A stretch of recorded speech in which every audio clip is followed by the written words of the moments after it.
시작하겠습니다. 네, 여러분 안녕하십니까? 지역과학회의 그 7월 자담회 시간입니다. 오늘은 7월 23일이고요. 오늘 자담회 나눌 제목은 복희 원도의 철학적 함의에 대해서 논의를 해보도록 하겠습니다. 먼저 오늘 참석하신 패널들 이제 소개를 드리겠습니다. 김동덕 학회장님 패널로 오셨습니다. 김정덕입니다. 네, 그리고 권업법 회원님 패널로 오셨습니다. 감사합니다. 예, 반갑습니다. 자, 우리 권업법 회원님께서는 이제 복희 원도의 철학적 함이라고 하는 이 주제에 대해서도 제안을 해주셨는데요. 오늘은 이제 저희 회원들이 좀 많이 바쁘신 관계로 좀 소규모로 진행되는 점, 하지만 그래도 논의는 굉장히 심도 있게 진행을 한번 해보도록 하겠습니다.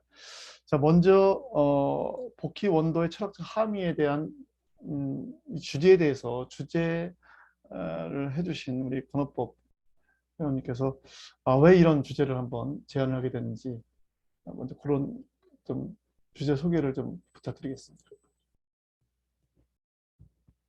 반갑습니다. 제가 이 원도가 가지고 있는 그 철학적 함의를 제가 제안한 것 중에 소주제로 보면 순환론, 상호, 오전성, 나머지 4개가 있습니다만은 이걸 원천적으로 처음에 제가 생각했던 거는 원도라는 것 자체는 동그란 원 안에 64개가 배열되어 있는데 그 자체가 가진 어떤 직관적으로 어떤 철학적인 걸 떠나가지고 직관적으로 보면 그 안에 원도 안에 갇혀 있다라고 하는 것, 원으로 되어 있다는 것에서 순환적인 생각, 그리고 또 상호 오전적이라는 것은 제가 제안한 단어입니다만은 일반적으로는 원래 주역에서는 대대한다고 그러죠.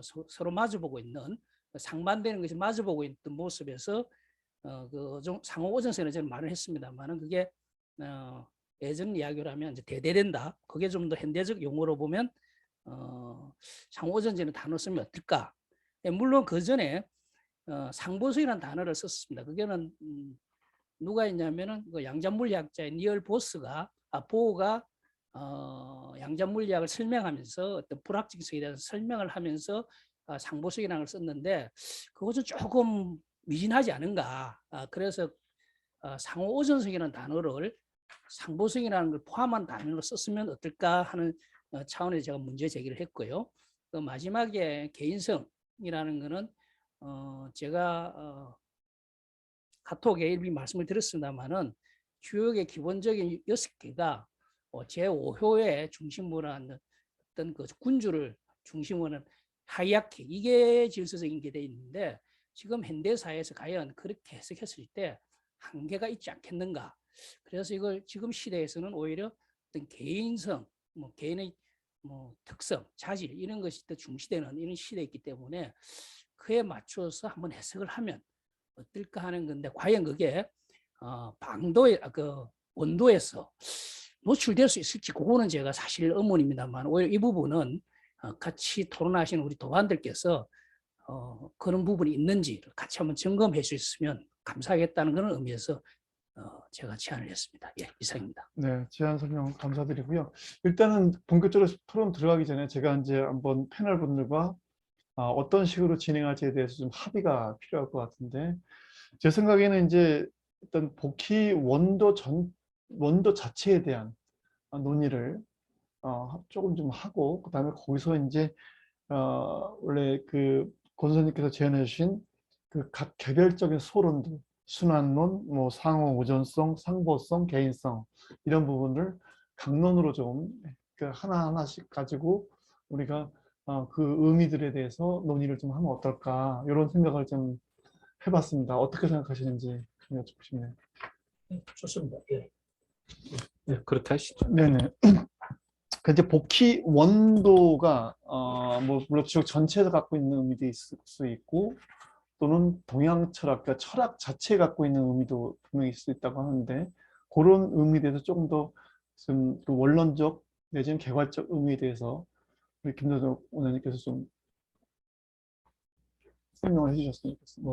일단 뭐 복귀도는 이제 우리가 그동안 공부해왔듯이 사실은 이제 주역에서의 이제 그 기본이라고 할까요? 발생이라고 할까요? 이제 그렇게 볼 수가 있는데요. 뭐 어떻게 보면은 처음에는 복희라는 분이 뭐 이렇게 배를 그렸다라고 했습니다만 그 후대에 갈수록 이제 점차 주역에 대한 이제 근원 이치가 뭐냐라고 봤을 때 복희도가 근본 이치다라고 해서 많이 이제 연구를 하게 됐죠. 네. 그러면서 후대에 갈수록 점차적으로 이제 그 이론이 더 포장됐다고 할까요? 그렇게 해서 더 발전되지 않았을까라고 생각이 듭니다. 사실은 처음에 보키 씨가 그린 거는 원도는 어떻게 보면 단순한 겁니다. 어떻게 보면 단순한 거고 어떻게 보면 복잡한 거고. 근데 그거를 이제 후대에 갈수록 점차적으로 의미 부여를 하다 보니까 이제 다양한 해석과 다양한 포장이 좀 되다 보니까 그리고 또 더 깊은 뜻을 알게 되고 또 그런 거지 않나라고 저는 생각이 듭니다. 네. 자, 그럼 권 선생님께 좀 질문을 드리고 싶은데 여기서 좀 더 덧대시거나 좀 보완하실 말씀 있으시면 아까 강론은 좀 요 예, 차후에도 예, 들어가기로 그 하고요. 부분에서는 뭐 특별하게 제가 따로 언급할 거는 뭐 없는 것 같습니다. 다만 그 복희도가 어떤 생성 과정이 후대에 된 건지 아니면 정말 포기 시대에 포기 시대는 최소한 신석기 이전의 시대인데 이제 그대된 것인지에 대한 거는 사실 좀 저는 의문이고 다만 부연을 하자면 이 복희도를 정확하게 어떤 이론적으로 그 구성해낸 거는 소강제 선생으로 봐야 되지 않겠는가. 그러면서 또 주역이 한 단계 발전할 수 있는 계기가 되지 않았는가. 뭐 저는 그렇게 생각을 해봅니다. 그 부분은 좀 이제 오늘 주제에 대해서는 약간 좀 그 벗어난 얘기이기도 하고 우리가 지금 이제 논증적 얘기들을 할 거는 아니니까 다만 이제 우리가 생각하는 복희도에 대한 좀 완성된 형태를 가지고 아마 얘기를 좀 진행하면 되지 않을까 싶습니다. 자, 그럼 일단은 그 뭐 계속 이제 진행하면서 나올 얘기이기 때문에 총론 얘기들은 이 정도로 가름을 하고 이제 좀 강론적 의미에서 어떤 키워드를 중심으로 해가지고 우리가 그 복희도를 가지고 철학적 함의에 대해서 또는 이것이 철학적 함의가 갖고 있는 방향이 복희도라고 한다면 우리가 동양 철학이라고 얘기할 수 있을 텐데 서양 철학과 대비되는 부분에서 또 얘기할 수 있으면 훨씬 좀 더 재미가 있지 않을까라는 생각도 좀 더불어 드립니다. 혹시 지금 그 우리 그 권업법 회원님께서 그 해주신 4가지 주제 외에 또 혹시 다른 더 말씀하실 거는 있으면 언제든지 말씀해 주시길. 예, 저는 없습니다. 예. 일단 진행을 먼저 하면서 그렇게 하겠습니다. 첫 번째 순환론. 이제 순환론 이미 정리를 한 번씩 해주셨는데 이 부분을 한번 정리한 것과 덧붙여서 한번 그 우리 권사님께서 설명을 좀 부탁드리겠습니다. 예, 제가 유인물로 이미 드렸습니다만 그걸 다시 한번 되짚어 보면 동양 철학이라는 것은 순환론, 그러니까 역사는 반복되는 어떤 그런 순환론적인 사고를 하고 있죠. 그게 원도에서도 그대로 적나라하게 표현되고 있지 않는가. 그게 계사전 같은 경우에는 그래서 뭐 일양이 곧 도가 된다. 결국 음과 양이 반복적 순환적, 그게 음양이 좀 더 세분화되면 64개가 되는 거니까요. 그런 어떤 순환적 반복적인 거라고 보아지는데 서양 사상 같은 경우에는 특히 그 17세기부터 어떤 그 계몽주의 사회가 되면서 가장 중요한 어떤 사회적 화두가 이슈가 진보라고 하는 인류 문명의 진보라고 하는 관점에서 직진화 이제 되는 측면이 있는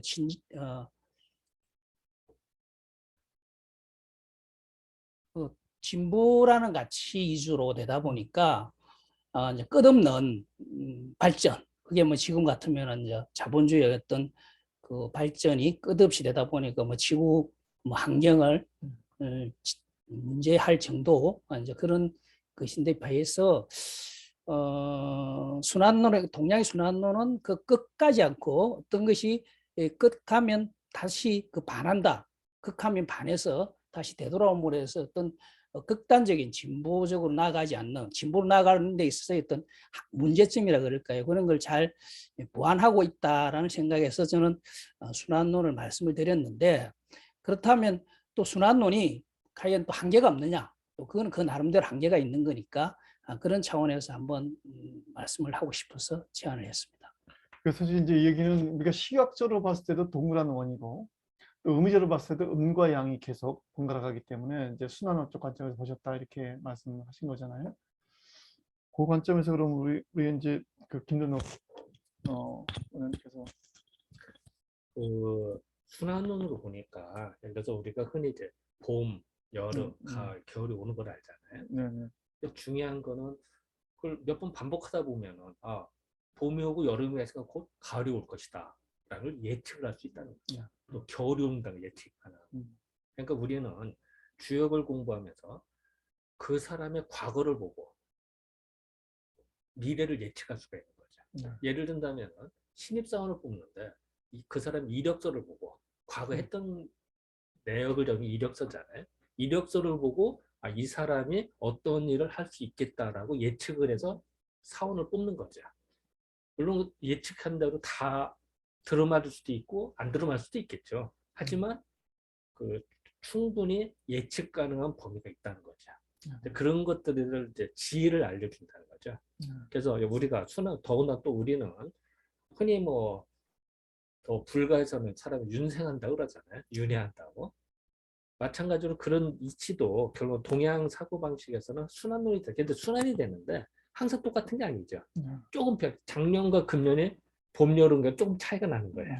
하지만 봄, 여름, 겨울과라는 거는 똑같습니다만 작년과 금년이다. 10년 전과 지금이 다르겠죠.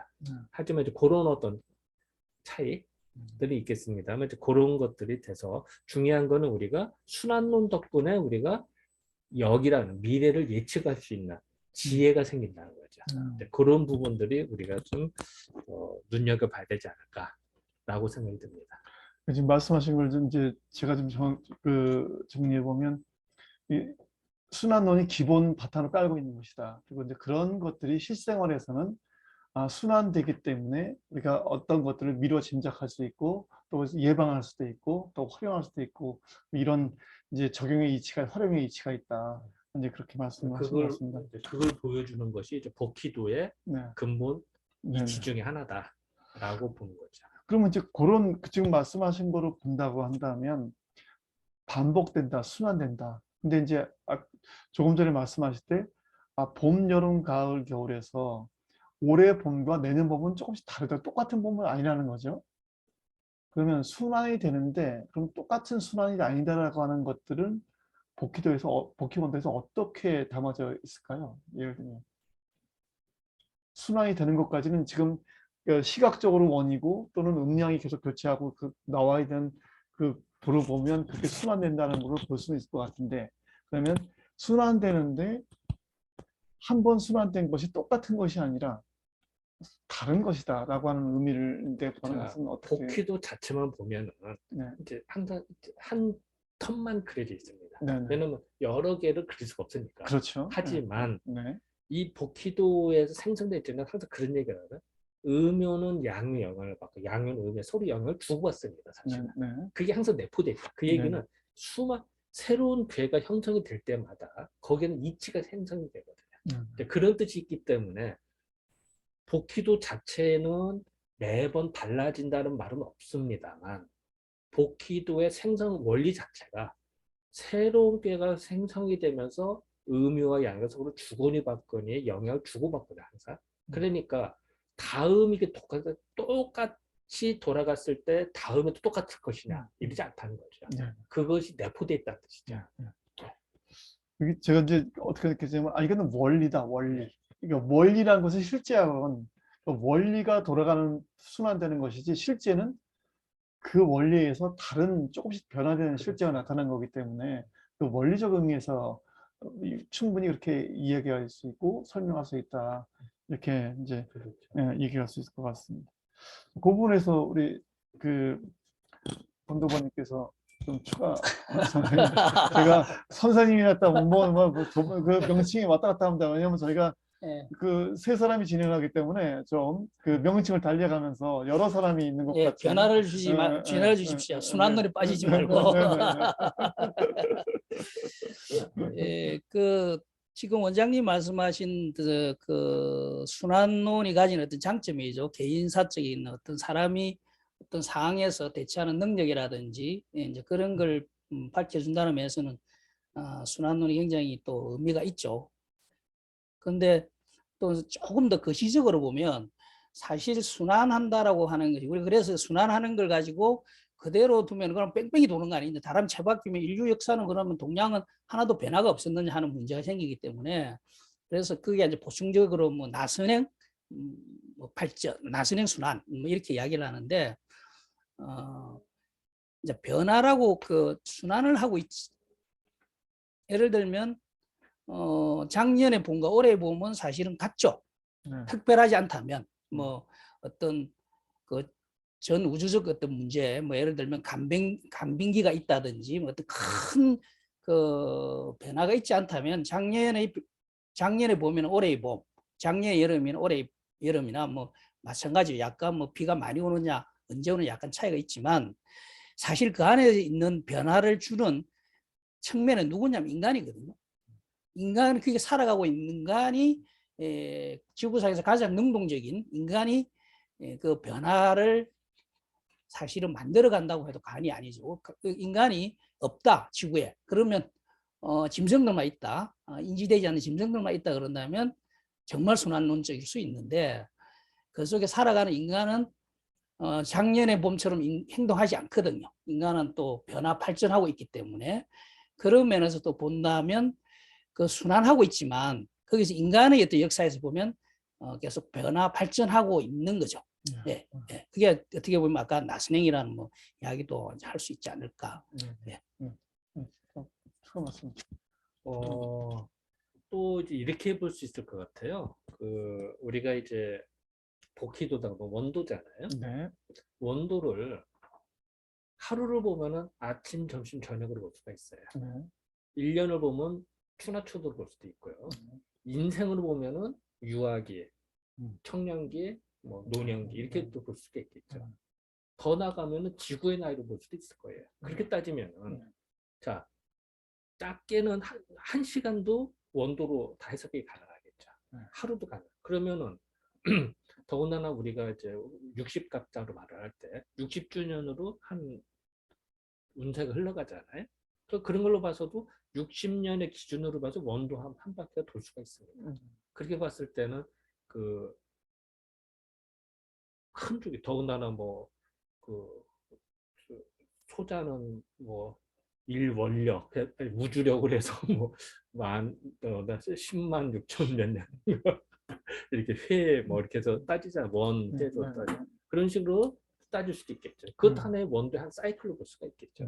그래도 뭐 그런 뜻이 모두 다 함축된 것이 원도다라고 보면 이 다양한 해석들이 다 포함된 얘기가 되는 거죠. 지금 두 분 말씀 들으면서 이제 어떤 게 느껴지냐면 이제 그런 거 어떤 사고든지 물체가 정지되는 건 없다. 움직이는데 그 움직임은 시작이 있고 끝이 있고 끝은 또 다른 시작을 갖기 때문에 그런 의미에서 보면 어떤 순환이 지금 말씀하신 그게 1시간 주기 될 수도 있고 뭐 1년 주기 될 수도 있고 근데 시작과 끝이 있고 끝은 다시 시작이다. 그런 의미에서 그래서 순환된다. 순환된다. 근데 물론 같은 거가 반복되지는 않지만 뭐 그렇게도 해석할 수 있지 않을까라는 생각을 해보고요. 제가 이제 생물학을 전공해서 그런지 이제 유전자 DNA 입장에서 한번 이제 우리 그 권사님께서 이걸 제안하셨을 때 이 부분을 DNA 입장에서 한번 풀어보는 것도 재미가 있겠다 이런 생각을 해봤거든요. 그래서 순환된다는 게 DNA 입장에서 뭐냐? 그럼 우리가 다시 내 DNA가 유전이 돼가지고 재생산되는 이런 의미가 그 생명은 그 자체 내 생명은 끝나지만 끝났다고 볼 수 있지만 그 생명 끝난 거는 다시 또 후손으로 전달되면서 계속 순환되고 있지 않냐 뭐 이런 원리로도 해석해 볼 수 있지 않을까 근데 같진 않지만 다르다고 볼 수도 없는.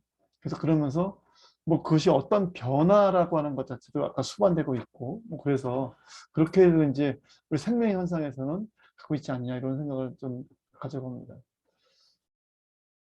뭐 순환론에서 어떤 그 순환적 의미가 갖고 있는 그거에 대해서는 뭐 특히 다른 의견은 별로 없을 것 같습니다. 예, 그렇죠. 그 우리도 왜냐하면 그 동양 주류 사상에 살고 있기 때문에 예, 그런 자연스러운 거죠. 자연스럽죠. 예. 예, 그게 이게 만약에 우리가 철학을 할 때 항상 유의해야 될 게 자기가 경험하지 않은 걸 가지고 네, 설명하고 이해하기 굉장히 어렵거든요. 네, 우리는 순환이 그러니까 아주 자연스럽게 지금 우리가 네, 말하지 않은 행간의 부분을 다 이해를 하는데 네. 서양인에서 보면 그렇죠. 이 예, 진보적 사관에서 보면 뭐냐 세상은 어제하고 오늘하고 다르고 발전하는 예를 들어 우리가 뭐 60갑자 60살이 음. 되면은 한 바퀴 한 사이클이 돌았다고 하는데 네, 너가 태어날 때 그 60년 전과 네, 지금 60살을 먹은 너 늙은이와 같으냐라고 하면 네, 이거는 논리가 성립이 안 되는 거죠. 그렇죠. 그런데 네, 우리는 그런 걸 감하고도 순환을 자연스럽게 받아들이거든요. 네, 예? 그 다음이 있다라고 되는 건데 그런 면에서 보면 서양 사람이 순환론을 잘 이해하기 어려운데 예, 이제 그렇죠. 제가 이 발전했던 중에 한 부분이 뭐냐면 과연 이 순환론이 조금 우리 시야를 크게 가지고 정치 철학적 차원에서 보면 또 어떤 함의가 있는가 하는 부분에서 제가 사실은 이야기를 하고 싶은 부분이 있었거든요.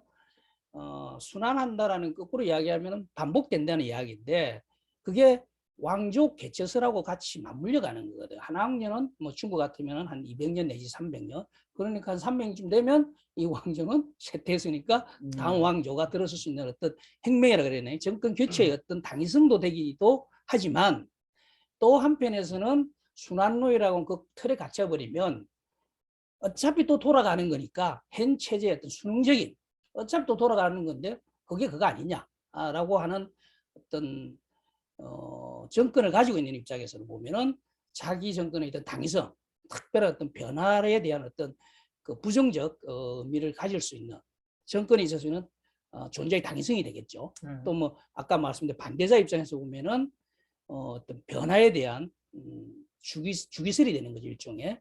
그런 면에서 보면 이 순환론이 어떤 양면을 가지고 있다라는 생각이 들고 서양에서는 뭐 쭉 진보만 해왔으니까 그런 면에서 보면은 조금은 동양이 이런 순환론적인 것 때문에 이 발전의 사이클이 반복되면서 좀 더디고 서양은 사실은 17세기부터 어떤 계몽주의의 가장 키워드가 이성과 진보라고 하는 그 두 키워드를 가지고 인간의 이성에 의해서 역사는 발전한다라는 진보를 가지니까 굉장히 빠른 속도로 그전까지면 동양이 훨씬 더 발전했었는데 그 계몽주의 사상이 진보론을 적극적으로 수용하면서부터는 그 가속도가 붙어가지고 됐다는 면에서 보면 순환론이 장점도 있지만 또 한편에서 또 그런 한계도 노정하지 않았는가. 물론 그렇다고 해서 서양의 어떤 지나친 지금 진보 이런 것도 문제는 있습니다만 제가 그게 없다는 것이 아니고 동양을 자체를 반성했을 때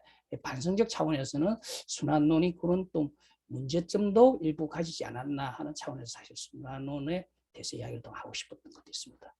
사실 굉장히 그 좋은 실력의 예를 들어준 것 같아요. 말씀하시죠. 우리가 이제 아주 심플하게요. 그 뭐 다 아는 얘기 이렇게 생각하면 참 논리도 쉬워질 것 같은데요. 자, 오늘 지금 몇 시죠? 6시다. 네. 9시다. 그러면 내일도 또 분침과 시침, 초침이 움직이잖아요. 초침이 움직이면서 그다음 분침이 움직여요. 또 그렇다고 그 초침과 분침이 같다고 해서 시침이 똑같은 건 아니죠. 매번 달라요. 또 날짜도 달라지잖아요. 계속 돌아가죠. 실제로 우리가 몇 시 몇 분 하면서 응원하잖아요. 모든 것들을 움직여요. 다만 넓게 크게 붙이면 계속 조건이 달라지는 거죠. 예를 들어서 밤 12시에 10분과 낮 12시에 10분이 다르잖아요. 또 초도 다르고 또 한여름에 밤 12시와 한겨울에 밤 12시가 또 다르고 네. 그런 식으로 보면은 이제 좀 우리가 이해가 더 쉽게 되지 않을까 이런 생각이 듭니다. 그 이제 뭐 우리 그 김전도 회장님 말씀에 제가 뭐 어떤 게 없고 그 우리 권업 선생님 조금 전에 말씀하신 거에 조금 더 제가 그 좀 부언을 찾아서 해본다 그러면 그게 역사적으로 그 동양이 앞섰던 시대가 있었고 지금 이제 17세기 계몽주의 되면서 서양이 앞서던 시대가 있었고 사회가 발전하면서 다시 또 그 동양이 갖고 있는 순환적 사고가 지금 또 발휘할 수 있다고 볼 수 있지 않을까. 그것도 그렇죠. 일종의 순환이고 네. 그래서 사실은 우리가 역사를 공부하는 역사의 공부 중요성이 역사는 반복돼 반면 교사로 삼아야 된다. 뭐 이런 것도 있잖아요. 어떤 면에서 보면 이제 서양의 역사들이 자기네 우월주의로 포장되어 있다고 한다면 그런 것들을 포장하는 역사가 아니라 실질적으로 그 세상에 계속 우리가 하나의 사건들을 또는 시대의 흐름이라는 것들이 반복된다는 의미로 뭐 보면 세계사적으로도 옛날에 뭐 대서양 시대다, 아니 지중해 시대였다, 그다음 대서양 시대, 그다음 태평양 시대다, 뭐 이렇게 얘기를 하잖아요. 그렇죠. 어떻게 보면은 서양 그것도 순환되는 다시 또 동양이 또 앞설 수도 있는 거고 또 한국이 앞설 수도 있는 거고 뭐 여러 가지 해석들이 가능할 겁니다. 사실 그래서 저희 이제 주역과학회 물론 이제 특히나 회장님 중심으로 해서 이 코로나 시대 때 우리가 어떻게 그 코로나를 잘 극복해야 되겠느냐라는 거 하나의 프로젝트로서도 스페인 독감 이제 하시면서 그때 사람들이 어떤 일을 겪었고 또 어떻게 극복했는지 하는 것들이 반면교사를 삼았던 것도 일종의 우리가 이런 하나의 역병도 순환된다. 물론 그 순환 주기가 지금 더 빨라질 것이다. 빨라질 수 있는 여건들이 돼 있으니까 막 그런 것들이 우리가 실제 생활에서 많이 보고 있는 하나의 순환론적 관점이 아닐까. 그래서 하여튼 그런 좋은 예를 들어주신 것 같아서 아마 나중에 이제 이런 부분들을 그 들으시는 청취자분들 또는 분들한테는 좀 더 도움이 되지 않을까 싶습니다. 그 순환론적 의미는 어찌 보면 우리한테 그 너무나도 잘 다가오는 그냥 편안하게 다가오는 의미라서 너무 당연한 거 아니야? 맞아요. 근데 이제 아까도 그런 말씀 해주셨지 서양 사람들 입장에서 보면 왜 그렇지? 다른데? 라고 하는 대점에서 우리가 조금 더 앞으로도 너무 당연한 것보다는 좀 그런 부분들에서 깊이 있게 좀 사고하는 부분들도 우리가 해주면 더 좋지 않을까 생각합니다. 예, 그 사회적 말씀을 제가 조금 보충을 하면 그러니까 우리가 사실은 지금 발전해서 보면 도올 선생님도 그 이야기를 했는데 서양 사람은 동양을 알기를 100년밖에 안 되거든요. 예, 동양을 아는 게 100년밖에 되지 않는데 우리는 한 200년을 쫓아온 거죠. 그러면서 그 사람들은 치열하게 동양을 공부한 게 아니고 몇몇 사람은 제한적으로 소위 말하는 전문가 수준을 했지만 우리는 교육 체계부터 이미 중고등학교 서양 철학사를 서양 뭐죠? 서양사 뭐 이런 것도 배우고 학문도 일단 서양의 그 가장 진보되어 있는 학문을 배움으로 해서 사실은 우리는 이미 두 가지를 다 아는 거죠.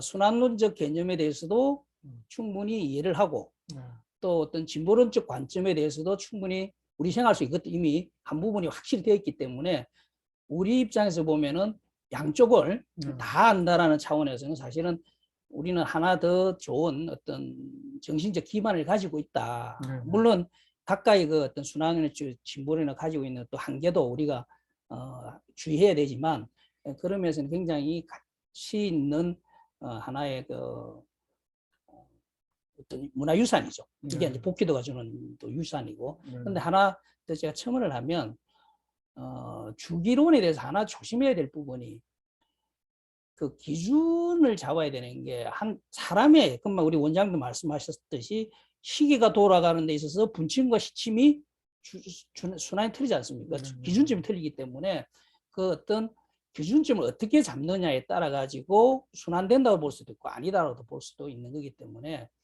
우리가 살아가면서 내가 순환된다고 했을 때 어떤 부분은 순환되는 것, 주기를 어떻게 잡을 것이냐, 인생을 뭐 잡을 것이냐, 아니면 하루의 생활을 잡을 것이냐, 그런 면에서 우리가 순환론에 대한 어떤 경험치를 갖고 있기 때문에 나름대로 그런 기준점을 잘 잡아서 하면 삶에 굉장히 유익한 것이 되지 않을까 하는 게 아까 원장님 말씀을 들으면서 제가 부언을 했습니다. 아마도 이제 저희 요번 그 좌담회에서 내용들은 그런 그 철학적 함의보다는 이것이 갖고 있는 실생활적 의미에 대해서 더 많이 얘기를 해주시는 것 같습니다. 사실 우리가 이제 그런 내용들은 의무의양으로, 소위 말하는 의무의양으로 다 이론적이나 실제적으로 많이 느끼고 있기 때문에 막 그런 것들을 우리가 현실에서 어떻게 받아들이고 또한 우리가 활용하고 또 갖춰갈 수 있을 것인가, 이런 부분에서 아마 주된 얘기가 진행되는 것 같습니다. 순환론에 대해서는 이 정도까지 얘기를 가름하고 그 다음으로 넘어가도 괜찮지 않을까. 그리고 이제 앞서 그 말씀을 드렸듯이 순환론, 그다음에 상호 의존성, 그다음에 상보성 또는 개인성, 이렇게 네 가지를 이제 소재현, 소제목으로 이제 말씀해 주셨는데, 제가 생각했을 때는 그냥 상호 의존성과 상호 보완성은 비슷한 얘기인 것 같아서. 네, 네. 혹시 그거를 역시 네. 역시 교수님이니까 역시 예리하십니다. 예, 맞습니다. 그게 제가 그 상호 의존성에다가 상보성을 같이 포함시켜야 된다라고 제가 이야기를 하면서도 왜 상보성을 끄집어냈냐면 지금 현재는 대부분 상보성이라는 개념으로 쓰고 있는데 이게 적절치 않지 않느냐, 상호 의존성이라는 단어를 가져야 되지 않느냐는 차원이기 때문에 지금 말씀하신 대로 상호 의존성의 상보성이라는 걸로 같이 이야기하는 것이 맞습니다. 그래서 우리 그 이 교수님께서 정확하게 그거는 말씀을 하셨습니다. 예. 제가 이제 요거 상호 의존성을 얘기한 다음에 상호 보완성을 얘기하려면 비슷한 얘기가 계속 반복될 것 같아가지고, 물론 그런 거를 의미적으로 그 아다르고 어다르기 때문에 나누는 건 충분히 이해할 수 있는데요. 그걸 이제 포함해서 그 이제 요게 나누는 게 의미가 없다는 게 아니라 포함해서 한 번의 토론으로 진행하면 좀 더 유익하지 않을까라는 생각입니다. 그래서 우리가 두 번째 소재어는 상호 의존성과 상호 보완성을 함께 얘기하는 걸로 해가지고 진행을 해보도록 하겠습니다. 역시 우리 그 순환론 진행했던 것과 마찬가지로 제안해 주셨던 우리 그 홍학복 소장님께서 이 제안에 대해서 좀 모두원으로 이렇게 말씀을 부탁드립니다. 이게 상당히 도발적인 주장입니다. 이건 제 주장이기 때문에 이런 단어 자체가 이미 쓰여지고 있지도 않기 때문에 하나의 제가 제안인데, 뭐냐면 우리가 복희들 원도를 보면 좌측은 음이고 좌측이 양이죠. 우측은 음이고, 그 큰 기준에서 보면 또 세부적으로 나누면 64개가 있는 건데, 그게 음양이 서로 이제 대대한다. 대대에서 설립자를 써서 대대에서 섰다라고 이제 이렇게 주역에서 이야기를 하고 있거든요. 근데 그게 이제 주역을 공부하신 분이나 동양학에 정통하신 분들은 대대한다 그러면 바로 개념이 들어오는데, 거기에 사전적 어떤 지식이 없는 경우에는 좀 이해하기 쉬운 단어로, 물론 제가 상호 의존성 단어 자체가 또 그것도 어렵다 그러면 제가 할 말은 없습니다만은 좀 더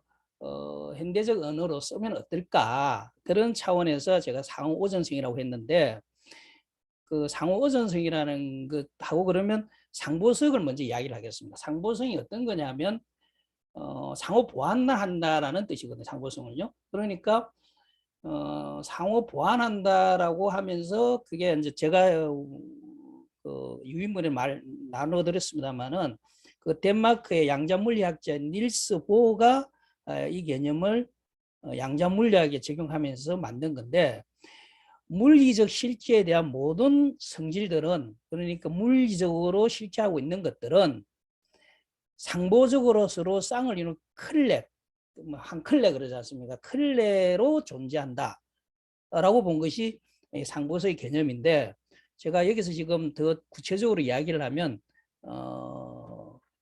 이해하기 어려운, 왜냐하면 그 양자물리학 자체가 이해할 수 없는 단어가 아니고 이해할 수 없는 우리 일상적 개념에서는 잘 이해가 안 되는 부분이 있기 때문에 그는 생략하고, 다만 그 닐스 보어가 자기가 그거는 제가 모르겠습니다. 그 주역 동양에서 주역을 보고 상보성 원리를 생각했는지, 아니면 자기가 상보성 원리를 알고 동양에 와서 보니까 태극이란 문양을 보고 야, 이거 같은 거였네라고 했는지 모르겠습니다만은 이분이 자기를 받으면서 그 서양에서는 자기를 받으면 자기 고유의 문장, 엠블럼이죠. 자기 네. 고유한 그 문장을 하는데 거기에 보면 제가 그 카톡에 올려드렸듯이 한 가운데 보면 이제 태국 문장을 그려져 있는 거죠. 그래서 자기는 아주 그 주역을 본 것인지 모르겠습니다. 하여간 그 태극도에서 영감을 많이 받았고 또 그게 자기 이론이 발전한 도움을 주었기 때문에 이제 그게 그 자기 문장에 넣었겠죠. 근데 그 개념이 제가 볼 때는 대대한다는 개념, 그러니까 그 개념을 다 포함시키지 못하고 있다. 서로 보완한다라는 거는 서로 그걸 서로 세워준다는 개념은 조금 틀리거든요. 내가 부족하니까 약간 내가 음이 되는데 음에서 내가 80%밖에 안 돼. 그러니까 20%가 채워주는 거는 완적 개념이라기보다는 대대한다는 거는 오히려 음량이 정확하게 극대화하게 서로 반대되지만 그 반대되는 게 음이 없으면 양이 없어지는 그런 측면에서 보면 상호 의존성이라고 하는 개념으로 봐야 되지 않을까. 물론 그 속에는 보완이, 왜냐하면 음이 없으면 양이 없게 돼버리니까 보완적 개념도 있지만 그 동양이 아까 저 순환론도 그 철학적 베이스가 똑같은 겁니다만은 나의 반대자를 없애는 게 아니거든요. 나의 반대자가 있음으로써 내가 존재하게 되는, 음이 있음으로써 양이 존재하는 그런 게에서 보면은 상호 의존성이라는 단어로 하는 거는 대대라는 개념에 대체하면 어떨까. 그러면서 또 상호 의존성이기 때문에 보완을 하는 게 또 있죠. 서로 대칭적인 힘을, 에너지를 음이 일반적으로 서양에서 보면 음이라 그러면 양은 대칭되는 게 아니고 보완되는 게 아니고 어떤 적개적 관계인데 우리 동양에서는 음이 있으면 음이 양의 어떤 에너지에 의해 가지고 서로 설립하는, 서로 대대하는 그런 개념에서 상호세는 개념보다는 상호 의존성이라고 하는 그 인터 디펜던시죠. 인터디펜던시 상호라는 걸로 하면 어떨까 하는 걸 제가 아주 제한적 단어로 써본 겁니다. 예. 사실 굉장히 일단은 이런 제안을 들었을 때 되게 신선했고요. 그다음에 대대한다는 의미를 저같이 주역을 많이 모르는 사람 입장에서도 어렴풋이 이렇게 잡히는데, 동양의 단어들이 그렇지 않습니까? 꽉 잡히는 건 아니지 않습니까? 꽉 잡히는 자체가 이미 잡을 수가 없는 개념이니까. 근데 이제 서양적 언어들은 뭔가를 좀 더 정확히 규정한다는 의미에서, 근데 그런 규정의 의미로 대대한다는 걸 봤을 때 상보적이라는 표현보다는 상호 의존적이라는 표현이 지금 말씀하신 거에 봤을 때 훨씬 더 설득력이 있게 저는 다가옵니다. 그래서 되게 신선했고요. 이 부분에서 우리 김도덕 학회자님께서 하실 말씀이 좀 많지 않으실까 싶습니다. 뭐 우리 권우포 선생님께서도 말씀하셨습니다만 이제 음이 있다, 양이 있다. 그럼 서로 적대적이라 상대방을 싹쓸이할 대상 이게 아니라 서로 공존, 서로 필요에 의해서 있는, 또 빛이 있는 순간 그림자가 있듯이 항상 반대가 있게 되거든. 그래서 그거를 싹쓸이를 할 생각을 안 해요. 공존. 그렇기 때문에 우리가 이제 의학에서도요, 어떤 질병이 있다. 그럼 그거를 뭐 바이러스나 뭐 이거를 싹쓸이 한다기보다는 공존할 생각. 그래서 너도 살고 나도 살고의 컨셉들이 응용이 되는 겁니다. 그래. 그래서 이제 하는 건데요. 이런 거는 또 모든 면에서 그럴 수가 있어요. 예를 들어서 옛날에는 임금과 백성, 지금 이제 뭐 대통령과 뭐 국민, 적대적인 게 아니라 서로 백성이 없는 임금이 없고 임금이 없는 백성이 없잖아요. 뭐 부하가 없는 대장이 없고 대장이 없는 쫄병이 하듯이. 그래서 그런 것도 마찬가지로 음양의 관계로 볼 수도 있거든요. 그러니까 모든 것들 이제 음양하면은 흔히 뭐 남자 여자 이것만이 아니라 예를 들어서 상급자와 하급자, 부모와 자식 이렇게 볼 수도 있거든요. 음양을. 그 여러 가지 관점을 볼 수가 있기 때문에 이제 그런 것들이 이치들을 보여주는 것이 복희대 원도다. 왜냐하면은 복희대 원도는 좌측은 양이지만 다 양요만 있는 게 아니라 그 속에도 음유도 있거든요. 또 우측에는 다 음방이지만 음유만 있는 게 아니라 양유도 있거든요. 다만 그것이 똑같이 서로 점대칭 같이 영향을 주고받고 있거든요. 그러니까 그런 걸로 봐서는 서로 그 공존한다. 그러니까 공존한다는 것은 어떻게 보면 도와주는 거니까 상보성이라고 볼 수도 있겠죠. 네. 또 그런 것이 또 서로 의존하는 거예요. 한쪽이 무너지면은 다른 쪽이 무너지게 돼 있거든요. 예를 들어서 빛이 사라지는 순간 그림자가 사라지는 것 같은 거죠. 그럼 이제 요쯤에서 저희가 그러면 일단은 그 우리 본호프 선생님이 재밌는 제안을 해주신 거기 때문에 그 그러니까 보완이라는 단어와 의존이라는 단어가 우리가 소위 말하는 수학적으로 봤을 때 어느 게 더 교집합이냐 아니면 이 전체에 그 보완이라는 단어가 의존이라는 범위 내에 들어가는 단어다. 그리고 우리가 범주를 얘기해 볼 수 있지 않겠습니까? 그래서 지금 어찌 보면 말씀하신 거를 토대를 보면 상호 보완성이라는 그런 논리적으로 있는 얘기인데 그거보다는 보다 더 적합한 단어 선택이 서양적 관점에서 본다면 상호 의존적이라는 단어를 지금 제안하신 거란 말이에요, 사실은요.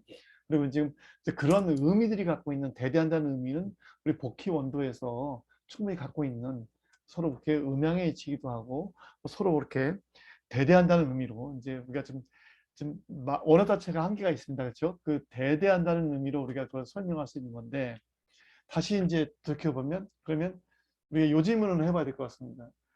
보완이라는 갖고 있는 단어와 의존이라는 갖고 있는 단어의 범주가 서로 합쳐지는 부분이 있고 서로 다른 것들이 있다. 아니면 보완이라는 단어가 의존이라는 단어가 보완이라는 단어를 다 포함하면서 더 넓은 개념일 수 있다. 뭐 이런 걸 얘기해 보면 좀 더 어떨까 싶습니다. 그 사실은 제가 제안을 한 것은 한번 문제 제기이고 사실은 그 원도를 보면 그 뭐 기본적으로 주역 사상이 어전성하고 상보성 두 개 다 합친 말하면 가장 정확한 거죠. 대대란 단어가 상호 어전적이고 상호 보완적이 내려버리면 간단한데 그것을 길게 앉아 쓸 수가 없으니까 뭔가 저는 한 단어로 상호 어전이라는 단어를 했는데 사실 상호 어전성이라는 단어도 대대하는 개념의 반쪽밖에 설명을 못하고 상보성이라는 건 저는 그 안에 상호 어전성을 그 안에 집어넣는다 하지만 그건 제 어떤 생각이고 일반인들이 평소 봤을 때 그 어종선하고 어전성이 그 상보성을 포함한다고 하기에는 그 좀 지나친 어떤 제가 볼 때 비약일 수 있다고 저도 보거든요. 그래서 가장 좋은 거는 상호 어조성과 상보성을 합친 어떤 제3의 단어가 나온다면 참 이상적이고 그렇지 않다면 대대라는 단어가 지금 우리 유 교수님 말씀하셨듯이 그것 뭐 충분히 이해되는 개념이다라고 한다면 분명히 두 개를 다 그 포섭하고 있는 거는 대대라는 개념이 맞거든요. 그게 대가 서로 마주보다는 뜻도 있지만 짜간다는 의미가 있기 때문에 그게 의존적이고 그 다음에 대자가 서로 기댄다, 의존적이다. 그러니까 짜간다는 거는 보완적인 거고 서로 기댄다는 것은 의존적인 거기 때문에 대대라는 단어가 가장 정확한데 다만 현 시대에 그런 단어가 뭐 그래도 계속 그거는 좋은 단어니까 오히려 발전시켜 나가면서 이야기를 해야 된다 그런다면서 대대라고 하는 원 단어를 쓰는 것이 가장 적합하죠. 이제 제가 생각하기에는 그렇게 하면 재미가 좀 덜할 수 있지 않겠느냐. 왜냐하면 못 알아듣는 사람이 많기 때문에 우리가 조금 더 알아들 수 있는. 근데 저는 이제 한 번 더 그거를 가지고 이제 일종의 언어의 유의일 수도 있겠지만 한 발짝 더 들어가 보면 보완과 의존을 놓고 보면 어떨지 잘 모를 수 있을 것 같습니다. 하지만 앞에 상호란 말을 넣으면 상호 보완과 상호 의존으로 들어가게 되면 그렇게 되면 제가 생각하기에는 상호 보완이라는 단어를 상호 의존이라는 단어가 다 포함하면서 더 넓은 개념으로 갈 수는 있겠다. 상호란 말을 넣으니까 그런 의미로 해서 저는 요거를 이렇게 제안하셨을 때 좀 더 우리가 하나의 단어가 다 모든 걸 포괄할 수는 없는데 상호 보완의 개념보다 상호 의존이라는 단어가 보다 더 이 대대란 말을 설명해주는 적합한 표현은 아니겠느냐 이런 생각을 해봤습니다.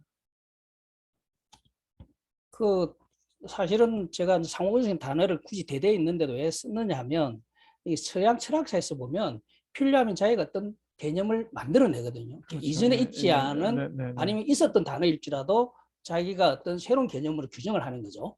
사람이라는 기존에 있었던 단어지만 자기는 사람이라는 걸 어떻게 규정한다라고 하면서 또 자기 어떤 그 철학관을 발전해 나가는데, 그렇지만 제가 그런 대단한 그런 사람도 아니고 하기 때문에 좀 조심스러운 거죠. 이게 상호전석이라는 게. 저 이것 때문에 굉장히 고민을 많이 해요. 이거 다 찾아봤는데 상부적인 단어이죠. 상호적인 단어는 거진 없습니다.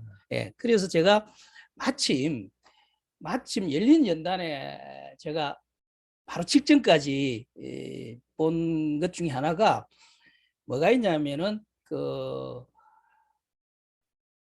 불교에서 어떤 자유의 개념이 있느냐라는 부분에서 이하여대 그 한자경 교수님이 그 취재 발제를 했는데, 그분은 대단하십니다.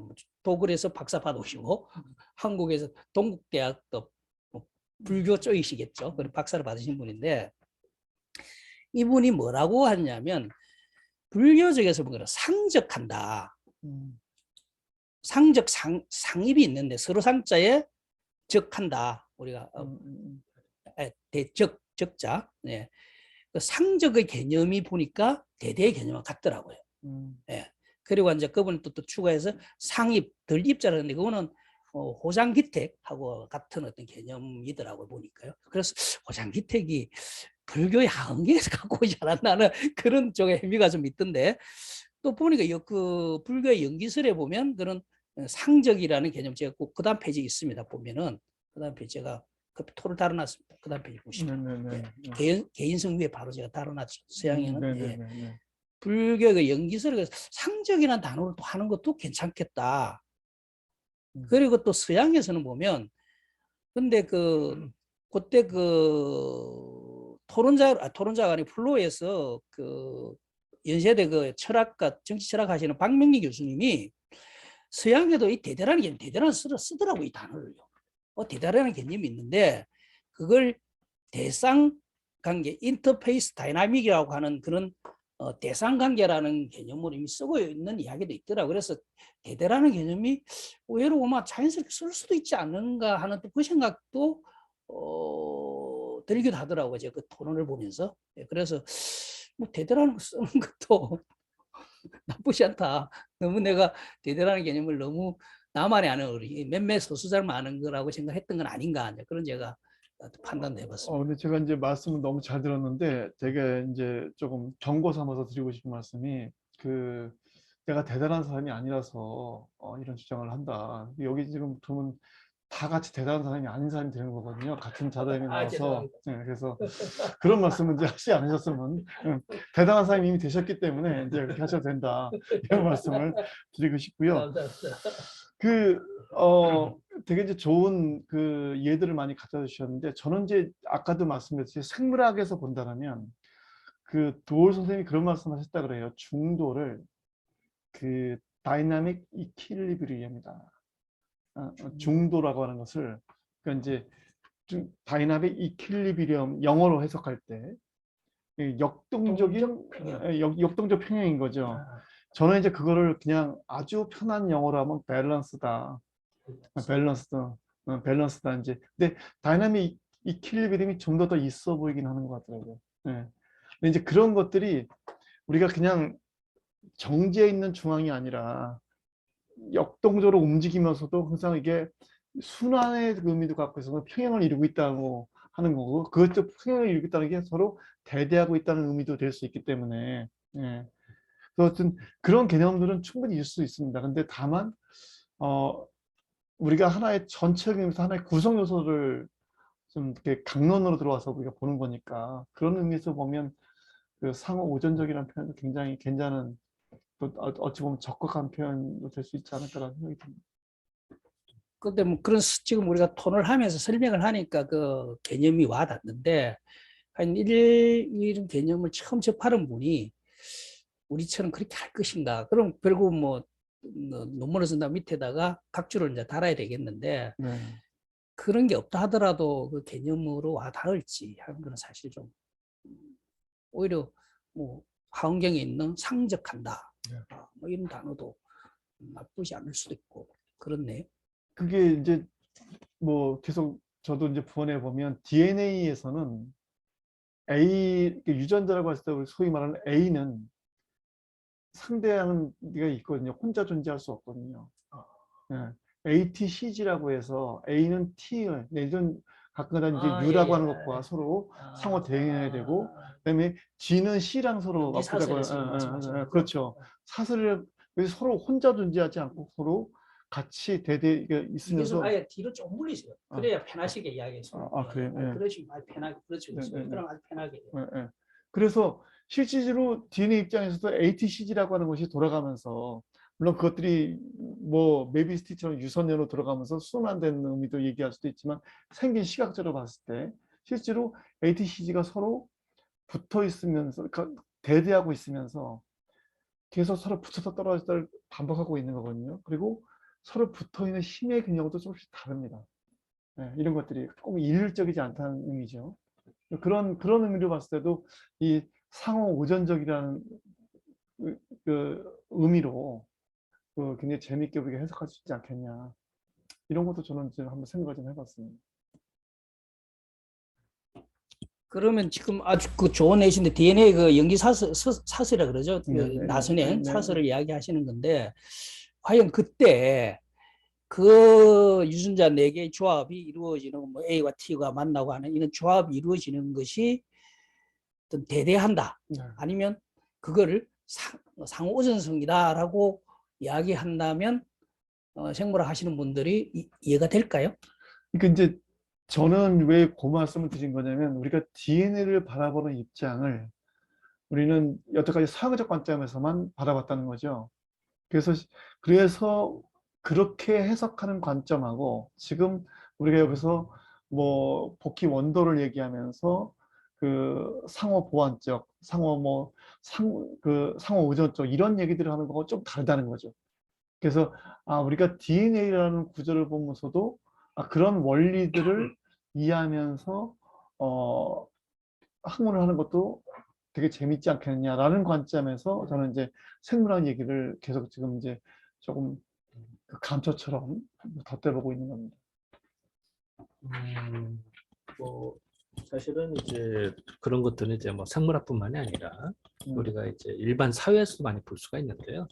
예를 든다면 정치사에서도 정당이 있으면은 그 반대된 정당이 있어서 치고받고 하면은 발전이 됩니다. 근데 일당 독재가 오래되면은 꼭 그 패단이 심해지거든요. 근데 그런 것도 하나의 흐름에서도 이제 사회적 흐름에서도 읽어볼 수가 있잖아요. 그러니까 우리가 이제 지금 음양의 관점이라는 거나 서로 반대된 정반대가 아니라 사실은 싸우면서 서로 큰다고 할까요? 그러니까 서로 견제한다고 할까요? 도와준다고 할까요? 이제 그런 것이 다 공존하는 것이 복희원도다. 복희원도에는 그림의 그다 표현되어 있는 거다. 라고 보면 어쩌면 사회적 현상, 아까 뭐 DNA, 뭐 관계성 이런 것들이 모든 것들이 내포되어 있는 방향성을 가르쳐주는 게 복희도다. 라고 생각이 듭니다. 그럼 거기서 좀 추가 질문이 있는데 그럼 복희 원도가 갖고 있는 의미에서 그런 음과 양으로 대별되기도 하고 거기 안에 64기가 다 그려져 있다고 하는데 그러면 그거를 중앙을 중심으로 사선을 그어보면 걔의 반대적 서로 의미가 갖고 있다. 그렇죠. 우리 이제 서로 점대칭이 된다. 점대칭으로 해서 그런 의미로 전체 걔가 구성되어 있다라고 그렇죠. 이해하면 되겠죠. 예. 그런 의미에서 이제 얘기할 수 있다. 네. 근데 뭐 이것도 마찬가지로 우리 순환론에 의해서 대대한다는 의미를 보면 그거를 이해하는 데는 뭐 큰 무리는 없을 것 같습니다. 다만 이제 여기서 요 강론에서 조금 이제 좀 우리가 마지막 한 번 더 짚고 넘어갈 것들은 표현은 되게 중요하기 때문에 대대한다는 표현은 우리가 이제 동양적으로 쓰는 의미고 우리 현재 배우는 언어로 의미로 봤을 때는 상호 의존적이다, 상호 의존성이 있다라고 하는 표현도 그 인터디펜던시죠. 예. 인터디펜던시라고 하는 자체도 굉장히 의미가 있지 않느냐. 지금 제안하셨습니다만 저는 요 단어를 듣는 순간 네. 이 제안서를 읽는 순간 정말 요즘 사람들한테 어떻게 보면 합리적으로 설득할 수 있는 네네. 그 용어다. 네네. 어떻게 보면 대대보다는 더 이 단어가 사실은 네네. 한문에서 대대는 사실 그 다 내포돼 있습니다만 네. 요즘 사람들이 한문을 잘 안 하다 보니까 네. 대대라는 원래 의미를 잘 모를 수도 있으니까 그렇죠. 오히려 지금 제안하셨던 상호 의존성이 더 네. 그 이해하는데 더 도와주지 네. 않을까라고 생각이 듭니다. 그런 의미에서 그 좋은 그 주제와 언어적 표현까지 해주신 우리 권오빠 선생님을 박수를 한번. 자아자찬입니다. 근데 뭐 하여간 그렇게 이해를 해주시면 저는 사실은 좀 당돌한 어떤 제안이다. 이거 사실 상호에서 엄청 단어를 찾아도 하나도 안 나오더라고요. 근데 아무리 찾아도 상보성은 나옵니다. 네. 양자물리학에서 절대적인 개념이기 때문에. 네. 근데 그래도 이 대화를 나누는 과정에서 그것도 적절한 어떤 개념으로서 충분히 대대되는 개념의 어떤 현대적 그 해석이라고 한다면 네. 앞으로 우리가 뭐 나만 또 지금 뭐 주역을 이해하라 할 수는 없는 거기 때문에 우리부터 쓰면 되는 거죠. 네. 그런 개념으로. 부가적으로 이렇게 쓸 수가 있고 대대를 설명하는데 대대는 현대적으로 상호 의존성으로 볼 수 있다. 네. 이렇게 해석할 수 있다라고 설명해도 되고 또 상호 의존성은 예전에는 대대라는 컨셉으로 쓸 수가 있다라고 봐도 될 것 같습니다. 그럼 지금 회장님이 주역학에 쓰는 대대라는 걸 상호전성의 현대적 단어로 동치해서 쓰는 걸로. 근데 거기에 이제 부연을 하면 상보식이라는 개념이 그 안에 내포되어 있는 걸로 하는 걸로 결론을 하면 되겠네요. 근데 제가 여기서 조금 그렇게 하고 제가 또 뚱딴지 같은 또 엉뚱한 말씀을 하나 드릴게요. 예.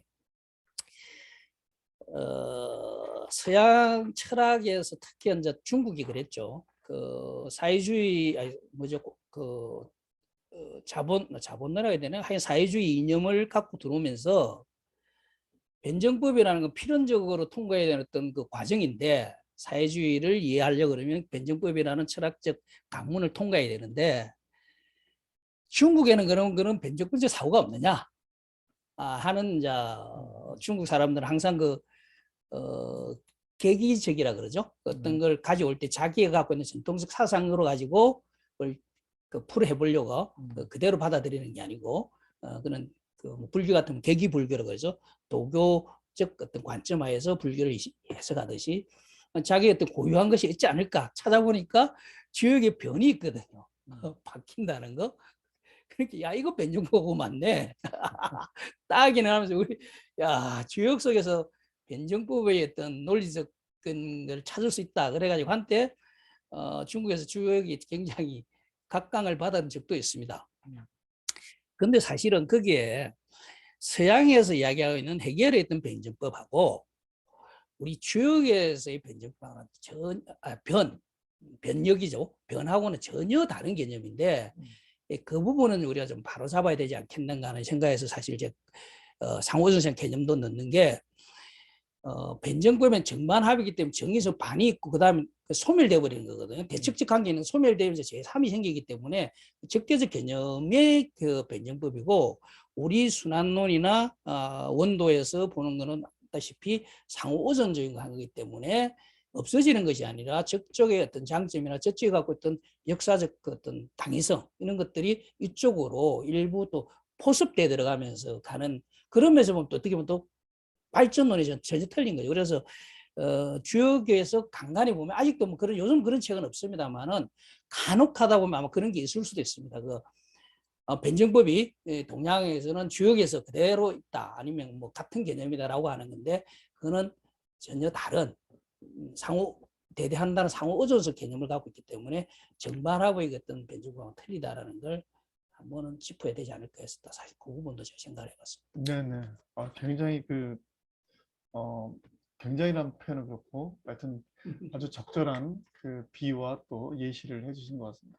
저는 이제 그 말씀을 드리면서 조금 더 이제 좀 그 말씀을 받아보면 서양 친구들이 바라봤을 때의 관점은 내가 바라보는 관점을 중심으로 아까도 이제 뭐 우리 발전, 뭐 인식도 그렇고 경제도 그렇고 발전론식으로 얘기를 해서 내가 바라보는 하나의 방향이 직선적 방향으로만 바라보게 되는데, 동양적 관점은 그런 게 아니라 이 전체를 바라보는 관점이라서 내가 중심에 있는 게 아니라 같이 공존해 있는 거기 때문에, 아마 그래서 변을 바라보는 변진법적 사고와 이 변을 바라보는 사고도 완전히 서로 그 포괄할 수 있는 내용 자체가 다르지 않을까, 뭐 이런 생각을 좀 해봅니다. 아주 되게 그 재밌는 일칸 이해가 되는 그런 그 설명이 아니었나 싶습니다.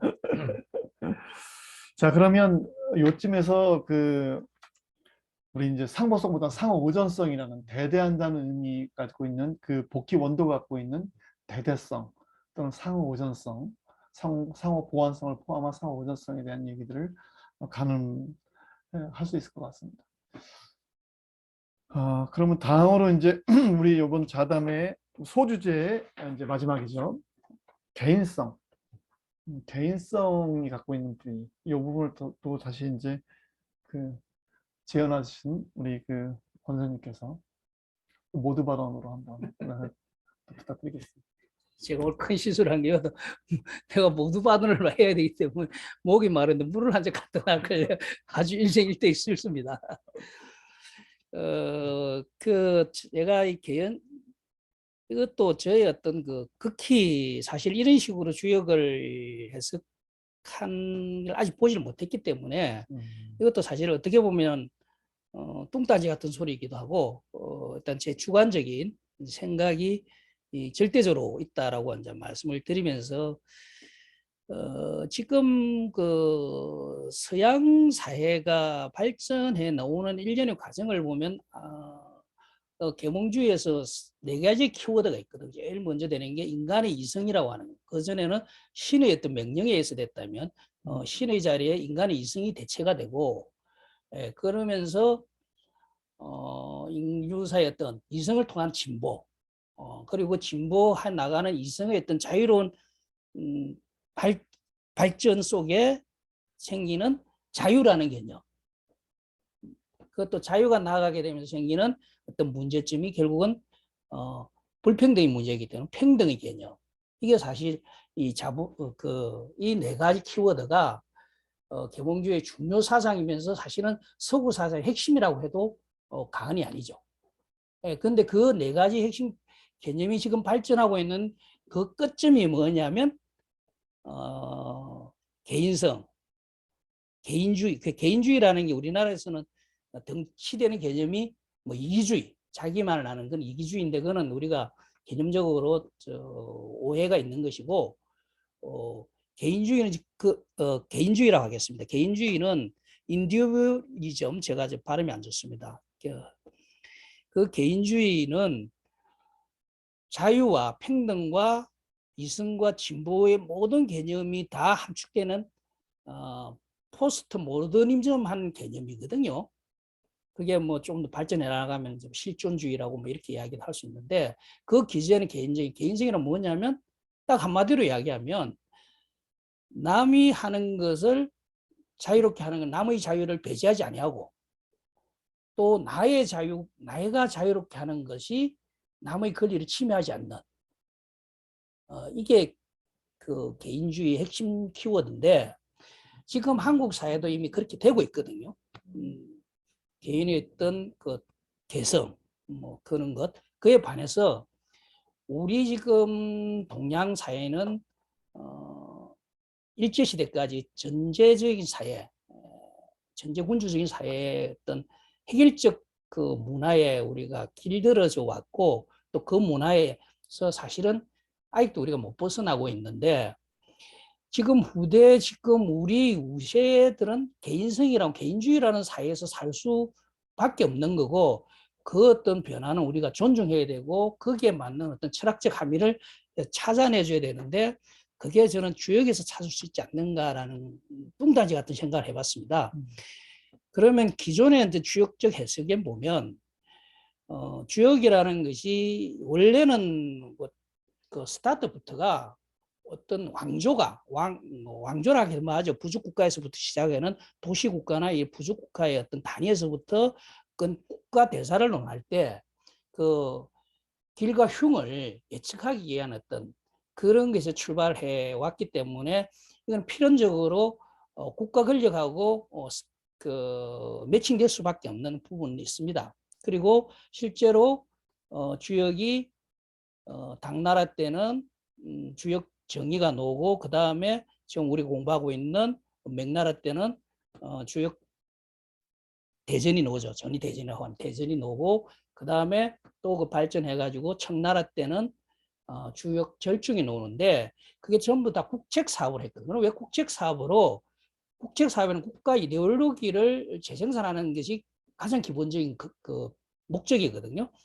근데 그런 면에서는 주역이 굉장히 국가 이데올로기를 확대 재생산하는 데는 크게 도움이 됐기 때문에 주역이 그 기능을 했죠. 그러다 보니까 절대 군주제에 맞는 식의 어떤 해석은 필연적으로 따라가 볼 수밖에 없고 그렇다고 그 당시에 어떤 그 해석이 잘못됐냐 그거는 그 시대를 반영한 거기 때문에 잘잘못을 원할 수는 없죠. 다만 그것이 우리 한계를 가지고 어떻게 극복해야 될 것인가 하는 부분인데 그게 가장 대표적인 게 개에서 보면 6개의 효를 보면은 요 효를 왕이라고 하는 군주라는 자리에 놓고 그 군주를 중심으로 해서 나머지 5개 효가 어떤 이치나 관계를 설정하는 것 결국은 요호와의 관계성으로 된다면 지금 현대 시대에서 개인성이 중요한 데서 과연 그게 해석이 맞겠느냐 그 부분에서 굉장히 제가 한 1년 이상을 고민을 했었는데 원래 주역에서 원문에는 보면 효에 대해서 이치라는 것은 없거든요. 각각의 제가 볼 때 지금 주역을 다시 보면 64개는 각각의 효가 처해 있는 자기 이치나 아니면 각각의 효에 대한 자기 상황적 인식이라고 봐야 되는 것이지 그것이 뭐 효니까 군왕의 어떤 이치다 이런 것은 대사전이나 상전에서 오히려 해석해 나가면서 어떤 국가의 당시대에 필요한 철학을 거기다가 넣어가지고 해석을 한 부분이지 그렇다고 그것이 애국됐다는 건 아닙니다. 그 시대에 맞는 해석이었던 것인데 그렇게 본다면 그 부분을 걷어낸다고 본다면 충분히 개인성으로 해석을 해도 무리가 없다. 그런데 우리가 지금 주역을 공부한 것이 한 2000년 동안 해오면서 그런 이계질서적인 전제군주제의 중심의 이계질서적인 철학에 우리가 어떻게 보면 매몰되어 있다 그럴까요? 어떻게 보면 거기에 경도되어 있다 보니까 굉장히 뚱딴지 같은 거라고 생각합니다만은 저는 그렇지 않는 것 같고 오히려 각각 개가 하나의 독립적으로 전혀 영향을 주지 않고 전체에 영향을 주거든. 각각 개 하나만 효 하나만 바뀌어도 개의 의미가 바뀌어버리고 자기의 존재 근거가 바뀌어버리거든요. 각각 개인성의 중요성이라는 건 오히려 저는 주역에서 찾아낼 수 있지 않을까. 그게 또 주역이 이 시대에 나아갈 수 있는 새로운 어떤 지혜의 보호는 될 수 있지 않을까 하는 차원에서 제가 개인성이라는 걸 말씀드렸습니다. 굉장히 설명을 길고 자세히 해주셨기 때문에 사회자가 이해가 됩니까? 정리하기가 좀 어렵고 이해는 잘 됐습니다. 이해는 잘 됐고요. 자, 이제 이 인디비주얼리즘에 대해서 이제 우리가 어떤 것을 어떤 관점에서 우리가 얘기할 것이냐라는 것들은 조금 논쟁의 여지는 있을 것 같아요. 지금 이제 인디비주얼리즘을 얘기하시면서 그 효에 대한 그 해석을 가지고 그것이 예전에 이제 그 시대상을 반영한 그 해석은 분명히 문제가 있다. 그건 이제 당연히 시대에 따른 해석이기 때문에 우리가 당연히 이제 그 시대를 이해하면서 우리가 그걸 이해해야 될 부분이고 현대에서는 현대적인 해석을 해야 되겠죠. 그거하고 이제 우리가 이런 개인성, 인디비주얼리즘은 조금 다를 수 있는 얘기입니다. 하여튼 우리가 현대만의 해석을 해야 되는 거는 어찌 보면 당연한 것인데 자, 이 부분에 대해서 이제 우리 김전도 학회장님께서 많이 보완을 좀 해주셔야 될 것 같습니다. 저는 이렇게 한번 이런 관점을 설명을 해볼까요? 사실 복희도는 사실은 음유와 양유의 딱 두 개의 조합입니다. 음유, 양유를 뭐 6개씩 만들어서 표현한 거고요. 결국은 하나를 다 찝으면서 음유 또는 양유일 뿐입니다. 근데 어디서는 지천택계의 의미가 되고 천지빗계의 의미가 되고 수지빗계의 의미가 다 달라지거든요. 그리고 각 효의 위치에 따라서 어느 위치에 있나 음유와 양유가 위치에 따라서 그 특성이나 설명들이 다 달라집니다. 자, 이 얘기는 저는 크게 두 가지로 보이는데요. 하나는 개개인이나 조그만 게 보여도 전체를 만들잖아요. 근데 이렇게 표현할까요? 예를 들어서 엔진이 있다. 이 엔진이라는 게 있는데 엔진을 장갑체에다 넣었어요. 그럼 장갑체로 발음이 됩니다. 아니면 뭐 브루드저다. 그럼 거기에 넣으면은 뭐 또 그게 될 거예요. 또 바퀴다. 그럼 바퀴가 어디에 장착되느냐가 달라지겠죠. 즉 음유와 양유가 있는데 어느 시스템에 적용되는데 확 달라집니다. 그리고 그 해석이 확 달라지거든요. 마찬가지로 복귀도 원도로 보면은 다시 말씀드리지만 음유와 양의 집합일 뿐입니다. 그 384호가 음유와 양이 딱 두 가지로만 나눠집니다. 다만 그런데 이 6개의 조합을 맞춰봤더니 별의별 해석이 다 된 거죠. 그리고 더 심지어 말하면은 인간 생활의 모든 것들을 다 64기로 표현이 가능하다라고까지 주장할 정도로 그 다양한 해석들을 내포되고 있습니다. 각 효도 마찬가지고요. 그렇기 때문에 각 개개인의 그것도 중요하고요. 또 어느 처지에 속해져 있을 때 그것이 어떻게 발현되고 어떤 작용을 하는 것도 달라집니다. 그리고 아까 권오포 선생님께도 말씀하셨습니다만 효 하나만 바뀌어도 괴가 달라지잖아요. 그러니까 쉽게 말하면 엔진이 다른 걸로 바뀌어도 전혀 다른 걸로 분명 바뀌어지듯이 이렇게 이제 볼 수가 있어요. 그래서 다시 말씀드리면은 어떻게 보면은 음유와 양유의 조합일 뿐이다.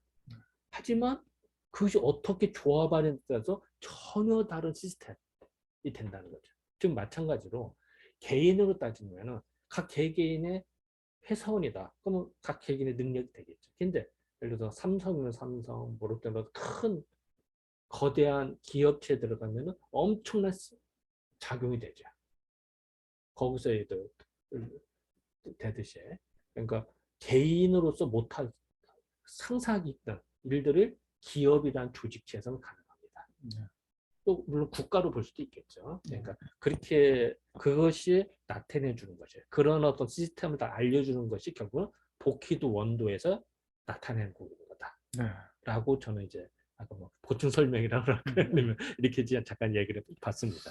저는 두 분 말씀을 이제 들으면서 제 나름대로 이제 해석을 해보면 원래 복희 원도라는 것이 그냥 극이 있는데 그걸 우리가 음과 양으로 두 개 나와서 두 개 서로 상호 의존적인 거죠. 이 상호 의존적인 이 하나의 개별이 하나의 예로서 우리가 6개를 모아서 하나의 좀 더 큰 의미를 두고 그 의미를 다시 64개의 경우로서 나눠가지고 그 경우로서 나눈 것들이 다 각각의 개별들이 변해서 만들어지는 변화들이란 말이에요. 그래서 사실은 그래서 이 복희 원도에서 갖고 있는 하나하나가 굉장히 중요한 의미를 갖고 있구나. 그래서 그 중요한 개별적인 예들을 다 포괄해서 다 구분해 놓은 거구나. 그런 의미에서 본다면 물론 이 인디비주얼리즘이나 갖고 있는 언어적인 한계성이 있을지 모르겠으나 그것들을 정말 그 원리적으로 잘 구분해 놓은 것이 아니겠느냐 이런 생각까지 좀 들더라고요. 제가 하실 말씀 다 해버리는데 제가 사실은 왜 인디비주얼리즘이라는 걸 제가 하게 주역에서 보고자 했던 건 아주 앞서 말씀드렸던 거고, 근데 사실은 그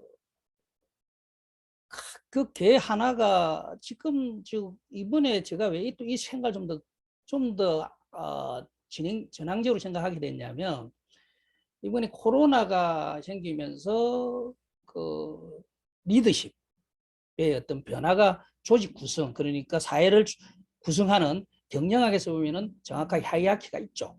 사장님이 계시고 가계 질서가 있단 말이에요. 그러면 가장 어떻게 보면은 뭐 주요가 6개 기존 해석하고 뭐 별 차이가 없을 정도인데 이번에 그 코로나를 통해 가지고 그것이 해체되면서 그게 해체된 가장 큰 배경물이 인터넷이라고 하는 디지털화라고 하는 것이 급격하게 사회 생활에 들어오면서 그 이계적인 어떤 사고 그리고 어떤 생각지 않은 이런 앞으로 코로나 같은 사건이 계속 생긴다는 거거든요. 이런 때 어떻게 잘 대응할 것인가 라고 했을 때 기존의 조직 논리, 경영학 논리로서는 안 된다라고 하는 그렇죠. 것이 이미 판가름이 났고 우리가 알든 모르든 간에 이미 우리가 알고 있는 유수한 세계적인 기업들은 이미 그렇게 변화하고 있거든요. 우리 가장 대표적인 예로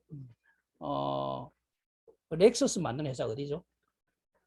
그 도요타. 도요타가 이미 우리는 몰랐습니다만 2년인가 3년 전에 우리 회사는 자동차 만드는 회사가 아니고 어떤 다른 개념이었어요. 그래서 제조 회사인데도 불구하고 출근하지 마라.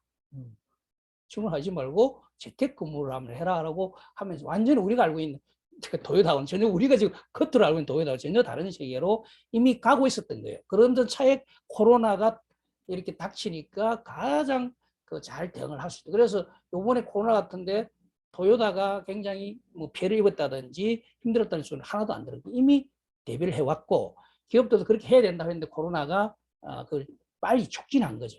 그게 조직의 핵심 논리가 그러면 뭐냐? 이동하는 리더십이라는 거거든요. 과거에는 사장이 모든 게 했다면 그게 아니라 상황의 어떤 코로나 상황이라면 대리가 전체를 리드할 수 있는 그 이동 리더십이라는 걸 해가지고 변화하고 있다라는 거예요. 리더십이 어떤 하이라키적인 것이 아니다.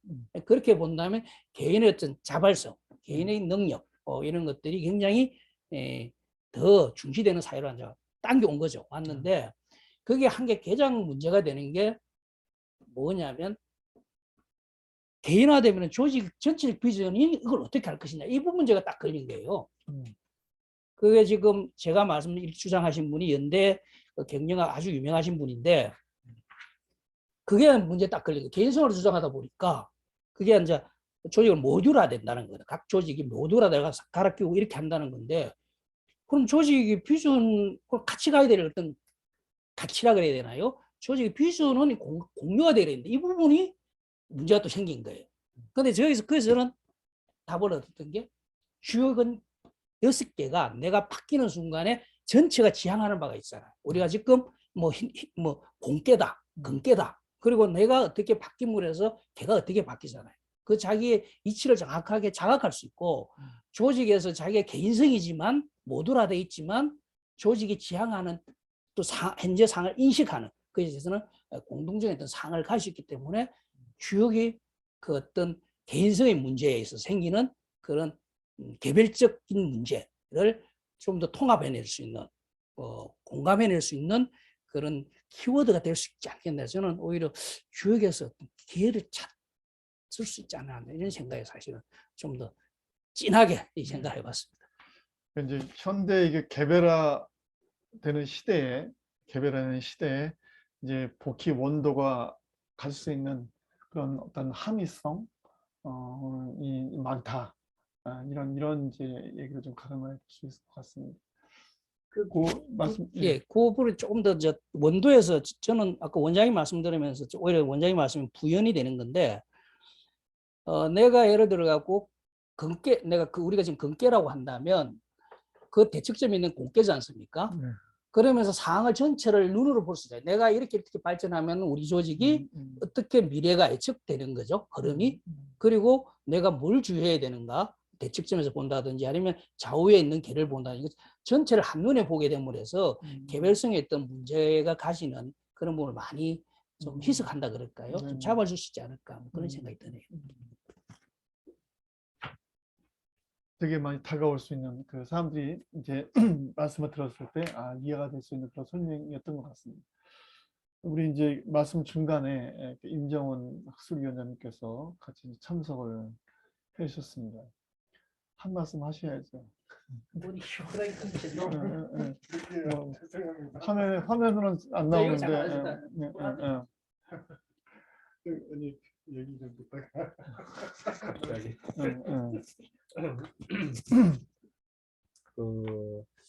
저는 이제 이런 생각이 좀 드는데요. 우리 로켓이나 자동차는 부속이 다 유기적으로 그래서 뭐 엔진이 중요하다 아니라 날개가 중요하다 아니라 다 중요한 거죠. 왜냐하면 근데 부속 하나만 잘못돼도 이게 문제가 되겠죠.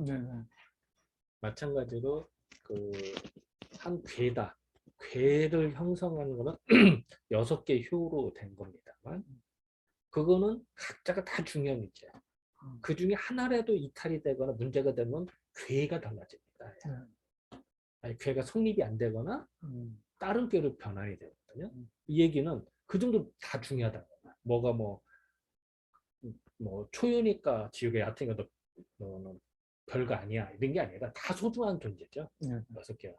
그런데 그런 소중한 존재가 됐지만 그 속에서는 또 서로 간에 우리가 엔진이 할 일이 있고 바퀴가 할 일이 있고 차축이 할 일이 있듯이 그런 어떤 역할 분담의 분들이니까 하지만 그 서로 가치를 공존하는 하나의 아까 뭐 모듈이라 표현하셨습니다. 어쨌든 그런 시스템이 되겠죠.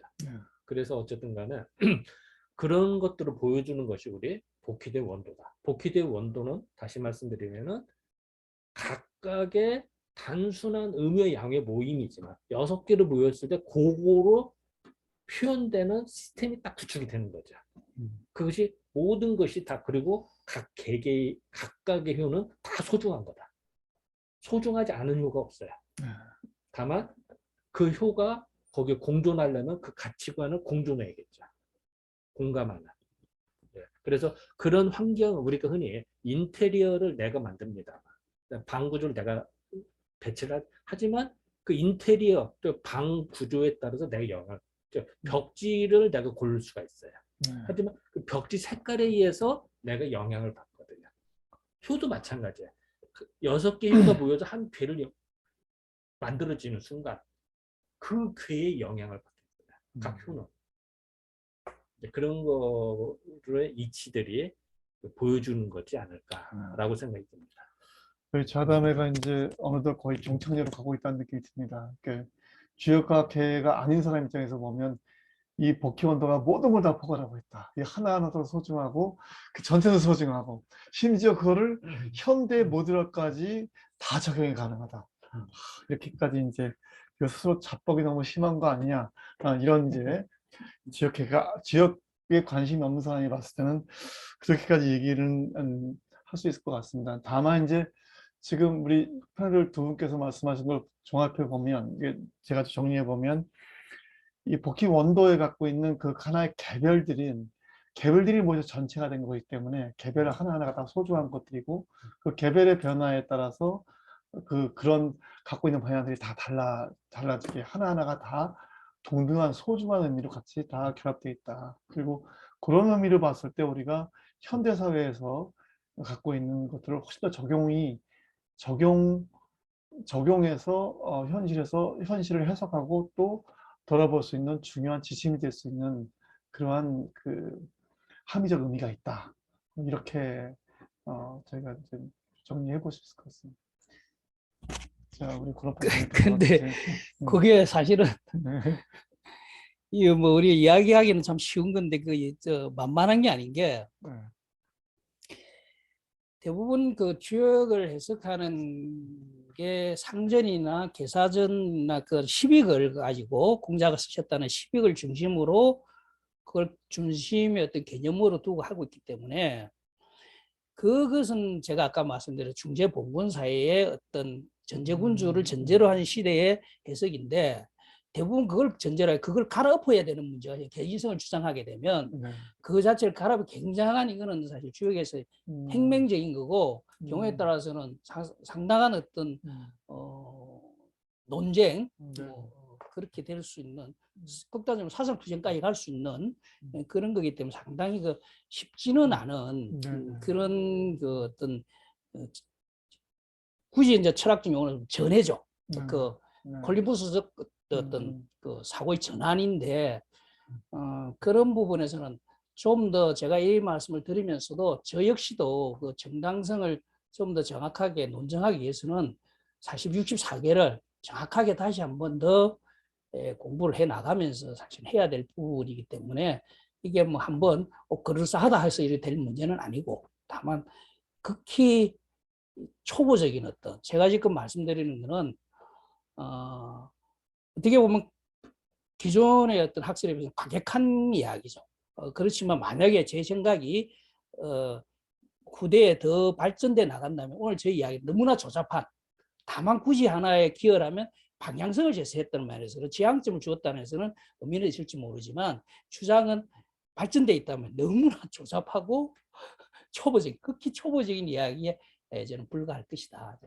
저는 이제 우리 권 선생님께서 오늘따라 이렇게 더 많이 겸손해지시려고 하는지 모르겠지만 지금 말씀하신 사실 내용들은 우리가 이제 주역과학회라는 것들을 만들면서 우리가 주역과학회가 지향해야 될 바 중에 한 가지로 우리가 얘기되지 않았는가. 그러니까 지금은 사실은 그 주역이 내뿜는 합의적 의미들을 가지고 효를 해석함에 있어서 앞서 말씀하셨던 그 시대 상황에 맞는 해석들을 하고는 있지만 그것들은 이제 그 시대를 이제 그 사상이 나왔던 시대 배경으로 해서 우리가 원론을 공부하는 입장인 거고 우리가 지금 사실 주역을 공부하는 입장은 그거를 원론을 받아서 현대에 우리가 어떻게 해석하고 또 어떻게 받아들일까는 그 다음 문제고 다만 지금은 원론에 충실하게 이제 그 부분을 해야 되겠다라고 하는 거기 때문에 여기 우리 김도도 학회장님 계시지만 우선 이거 공부를 한 다음에 우리가 그런 것들을 좀 더 펼치자 이런 얘기를 하셨던 것 같거든요. 주창하는. 그래서 전혀 새로운 것이 아니라 우리가 그것들은 우리 주역과학회 이름으로 갖고 있는 의미지 않겠냐라고 이제 저는 좀 생각이 들어서 뭐 잠깐 뭐 우스갯소리로 얘기하면 역 자체가요 바뀐다는 의미 있잖아요. 네. 고정불변이 아니라 역 자체가 움직이고 계속 변하는 겁니다. 그래서 변혁이거든요. 그러니까 어떤 뭐 정치 시스템이 있다. 항상 영원한 건 없죠. 계속 변하는 건데. 뭐 운세가 닿으면은 다음 장으로 넘어갈 수도 있는 거고 나라가 흥하고 성하고 하는 거 아니겠습니까? 그러니까 그런 거에 대해서 우리가 뭐 고정불변 같이 이런 거는 아닌 것 같고요. 그래서 어쨌든 우리는 이제 계속 추구하는 것이 계속 현대에 맞고 시대 흐름에 맞서 변혁한다.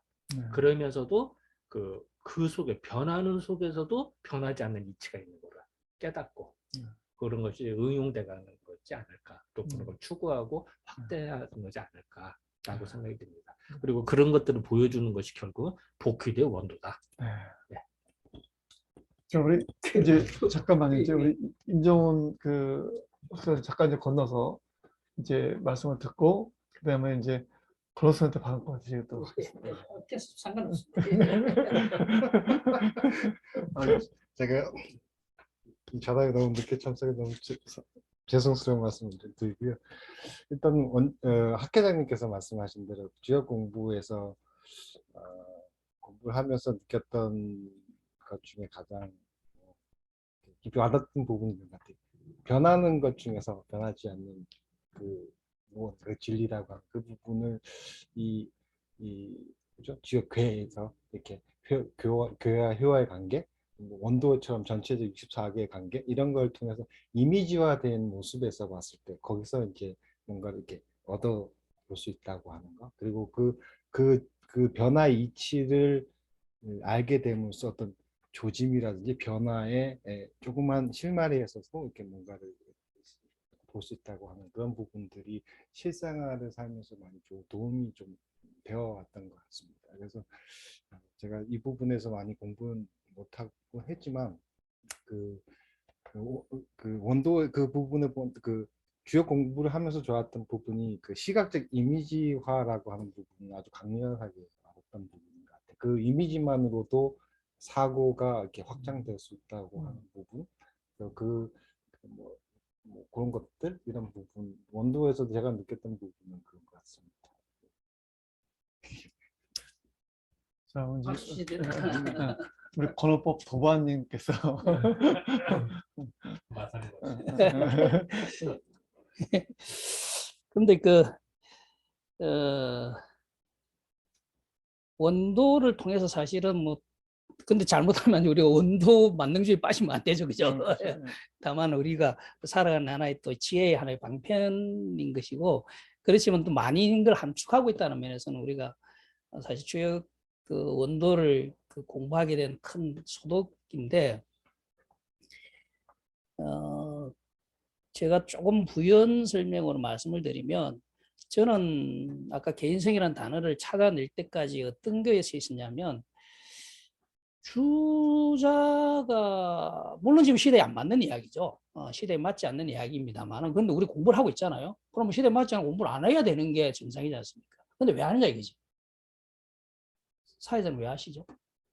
그런데 불구하고 시대에 맞지 않는 800년 전 이야기인데, 서로 고리타분한 이야기인데, 사회자가 질문에 답변을 거부할 권리가 있거든요. 예, 거부하겠습니다. 묵비권을 해. 계속 말씀하시죠. 그건 저는 그 주자에 있는 시대를 보면서 주자가 가지는 문제의식이 뭐냐. 그게 그 시대를 바라보는 시대 정신이거든요. 그 주자의 이대함은 지금 봤을 때 그리 이대한 것이 중요한 게 아니고 그 시대의 시대 정신을 잘 포착하고 그걸 이론화했다는데 그분의 이대함이 있는 거거든요. 그 당시에 처음으로 과거제가 제대로 실시되면서 조금 말하는 능력적이죠, 그죠? 그렇게 해 나가는 과정에서 관료들이 많이 컸지 않습니까? 관료들을 승부할 때 관료의 어떤 직업윤리. 그 사실은 봉건이라 그러지 우리나라 중국은 사실은 관료 전제주의죠. 관료라고 하는 것이 튼튼하게 받쳐줬기 때문에 그게 통치가 가능했던 거고, 그럼 그 관료들에게 줄 수 있는 어떤 직업윤리가 있지 않으면 그 제국은 깨지게 되지 않습니까? 그런 면에서 관료들이 해야 될 직업윤리와 또 왕이 절대 왕권을 가지는 왕이 주의해야 될 것, 이런 것들이 정자주자가 가장 정확하게 이론했다는 면에서는, 그러면 우리는 배워야 될 게 뭐냐면, 그럼 우리는 우리 시대에 우리가 철학을 공부하고 있다면 우리 시대 정신이 뭐냐, 그걸 통해서 주자의 그 날카로운 그 시대 정신을 포착했는데, 어떻게 보면 그 철학적 어떤 감수성이죠. 이 시대 정신이 뭔가, 없다면 창조해야 되기도 하고 분명히 있거든요. 그것을 철학하는 사람이나 학인 공부하는 사람의 어떤 그 감각, 그 감수성이죠. 학문적 감수성과 또 그 다음에 그것을 현저화를 어떻게 시킬 것인가 이론화시킨 데서의 어떤 학문적 상상력, 인문학적 상상력, 이런 것들이 주자의 그런 과거의 글을 통해서 우리가 배우게 되는 것이 핵심인 거죠. 이제 그렇게 본다면 원도도 마찬가지로 훨씬 더 많은 걸 우리가 주자가 이야기하지 않았던 또 우리 함의를 찾아낼 수도 있지 않을까, 저는 그렇게 생각을 해봅니다. 네. 거의 이제 마지막 발언이었는데 되게 감동적으로 해주신 것 같습니다. 감동. 저는 이제 우리가 여기서 이제 복희 원도학군의 철학적 의미다, 이런 주제를 가지고 여기서 강론으로 순환론이다, 또는 상호 의존성이다, 또는 개인성이다. 그 사실은 듣고 보면 되게 당연할 수 있지 않겠냐라는 단어를 듣는데, 이게 되게 중요하다고 생각하거든요. 원래 중요한 개념은 들어보면 듣고 보면 되게 평이한 겁니다. 당연하지. 근데 당연한 거를 잘 찾아내는 건 쉽지 않다고 저는 생각하고, 그런 의미에서 우리 버키 원도라는 큰 하나의 틀에 구성 요소가 갖고 있는 그런 구성 요소가 뭐 순환적이다, 상호 의존성이다, 또는 개별성, 개인성이 있다, 이런 것들을 정리해 주신 게 굉장히 저는 많이 다가오는 주제였었고 또 그런 의미에서 되게 많은 사람들과 공유할 수 있는 그런 좋은 의미가 있다. 그래서 다시 한번 이제 좋은 그 주제와 또 발제까지 해준 우리 권호법 부반님께 큰 박수를 한번 드리고 싶습니다. 혹시 이제 뭐 마지막으로 또 하실 말씀 있으시면. 제가 감사해 드릴게. 제가 정리가 됩니다. 제가 야 이거 좀 뭔가 검증이 안 된 뚱딴지 같은 이야기였는데 이 또 대화를 나누면서 오히려 제가 정리가 돼가지고 남부지 원장님 사회자분한테 제가 감사의 절을 드려야 되겠습니다. 그래서 사실은 요거를 이제 이 부분을 조금 더 잘 정리하셔가지고 좋은 그 이런 그 좀 서평을 쓰시면 되게 재밌지 않을까. 그리고 실질적으로 주역을 많이 공부하지 않은 사람한테도 주역을 이해하는데도 좋은 그 내용이 되지 않을까. 감히도 그런 말씀까지 좀 들어봅니다. 자담회는 이제 공익적 자담회 이것으로 끝내고 우리 이제 패널이 아니라 학회장님 입장에서 이제 마감하는 발언으로 마지막 발언을 좀 청하도록 하겠습니다. 예. 사실 이제 오늘의 주제는 복희 원도에 대해서 그걸 어떻게 바라볼 것이냐 이제 그런 부분인데요. 사실 복희도는 뭐 한참 옛날에 그린 거죠. 이제 물론 이제 뭐 약간의 논란의 소리 있겠습니다만 현재 그냥 일반적으로 알려진 상황으로는 복희 씨가 그린 거예요. 몇천 년 전에. 그리고 그때는 글자도 없었어요. 그냥 어떻게 보면 음유양요로만 기호로만 표현된 것 뿐입니다. 근데 그거를 후대에 오면서 많은 사람들이 이거 무슨 뜻이지? 뭔가 분석하기 시작했다는 거죠. 그래서 아까 이제 권 선생님께서 말씀하셨는데 주자나도 분석을 한 거고 또 다른 분도 계속 후대에 본 거예요. 또 마찬가지로 현대 금년 2022년 7월 23일. 예. 그러면 2022년의 시각으로서 또 복희도를 보는 거죠. 물론 또 100년 뒤에 또 볼 수도 있겠죠. 그 시대에 따른 흐름으로서, 그 시대에 따른 용어로서 그런 의미에서 지금 이제 아까 뭐 순환론, 상호존성 뭐 이렇게 얘기했잖아요. 이런 것들이 이런 시도 자체가 난 되게 좋다. 왜냐하면 현대에 맞는 지금 시대에 맞는 식으로 바라봐야죠. 또 1000년 전 또 그 시대에 또 바라보겠죠. 그래서 그런 의미에서 지금까지 이런 시도들이 이렇게 많지 않았는데 우리 이제 주역과학께서 이런 뭐 수준 있는 뭐 제가 스스로 이렇게 평가해서 그렇습니다.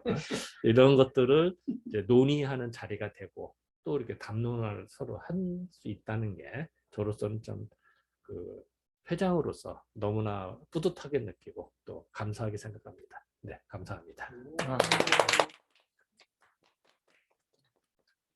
이것으로 7월 주역마켓 자담회를 모두 마치겠습니다. 네, 네. 수고하셨습니다. 수고하셨습니다.